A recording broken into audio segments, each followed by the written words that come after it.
So it's a really exciting time for not only our volunteers but for our patients and our staff to be able to walk back into the hospital bright, new, shiny, something that really says hello and welcome. And I think it's fair to say everyone's very happy and very proud to be working in Glan Clwyd as we continue to redevelop the hospital. Hi, my name's Maureen Goodyear and I've worked at the hospital for about 18 years with the RVS.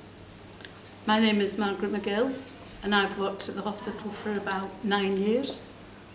Margaret and I have always worked together on the desk and have enjoyed every minute of it. We're now looking round the new opening and it is wonderful. It's modern, light, airy, and I think the patients will absolutely love it. It would be so much easier for the patients coming through.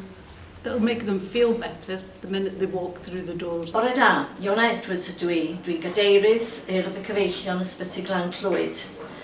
Rhaid i mi ddeud, mae'r ysbyty, staff yr ysbyty wedi bod yn gweithio'n galed hefo ni i sicrhau bod pob peth yn mynd yn iawn yn ei le.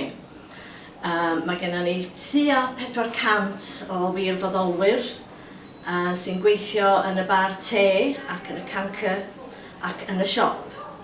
Ac hefyd ar bwrdd gwerthu. Dwi heddiw yn sefyll yn y lle newydd bwrdd gwerthu a mae o'n fendigedig, mae o'n lliwgar ac yn lan. Hello, I'm Joan Barker, the Service Manager for the Royal Voluntary Service.